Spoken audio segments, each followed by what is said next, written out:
छीत स्वामी जी पंडा थे, छीतू पंडा इनका नाम था। और करते क्या थे? मथुरा के विश्राम घाट पर बैठे रहते, और अगर कोई यात्री आ गया भूल से तो उसकी जेब में कुछ बचेगा नहीं। पकड़ करके इनके 4 साथी और थे और ले जाकर के, तू चल जमुना जी में स्नान कर। 1 गोता लगा, 2 गोता लगा, 3 गोता लगा, 4 गोता लगा। अब चल एक काम कर, बोले कहा 10-10 रुपए हम चारों उनको दे दे। 4 गोता लगाए हैं, चार इनके 10-10 रुपया दे दे। अरे मैंने थोड़ी लगाए, तुमने लगवाए। बोले अगर तू बिना 10 रुपया दे जावेगो तो आगे चल के तेरा पाम टूट जाएगो, विकलांग हो जाएगो, तेरे परिवार में सवरे विकलांग हो जाएंगे। ऐसी ऐसी बात कहते कि वो डर जाता, वो जहां तहां से करके इनको देता, और फिर लेकर के चल हमारे पाम दवा, चल माते रबड़ी हमें खिला दे, चल वहां से दूध लेके आ, हमारे काजे भोग, हमारे काजे जलेबी लेके आ, चल जा। ऐसे यजमानों से खूब दबंगई से आते थे।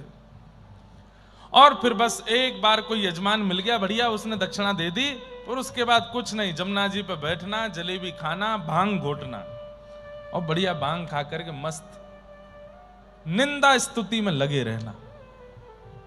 अरे बाको कहा जावे, वो तो ऐसो है, वो तो ऐसो है, वो तो ऐसो।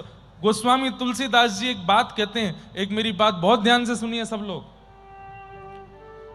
जीवन में बंधुओं पर निंदा मत कीजिएगा। चाहे किसी व्यक्ति ने कितना भी घनघोर अपराध किया, ठाकुर जी बैठे ना दंड देने के लिए, यमराज बैठे ना दंड देने के लिए, आप निंदा मत करो।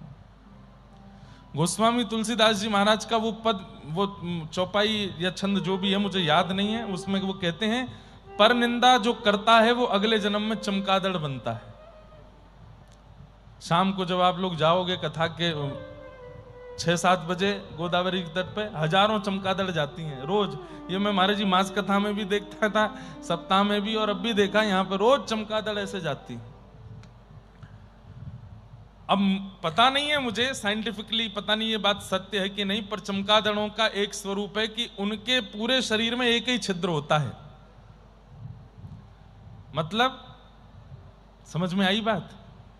वहीं से खाना, वहीं से निकालना। और ये जितनी चमगादड़ दिख रही हैं, समझ जाइए ये पूर्व जन्म में पर निंदा करके आई हैं उसके। अरे वो तो ऐसे, वो उसके, हमसे पूछ लो उसके बारे में, ऐसे है, ऐसे ऐसे, इस प्रकार की चर्चाएं करने वाले। और एक बात सुनिएगा, यहां बैठा हर व्यक्ति वो कर चुका है पर निंदा, इसलिए महाराज जी मौन ही रहते हैं कि निंदा स्तुति होगी ही नहीं। जो बोलते हैं वो तो सब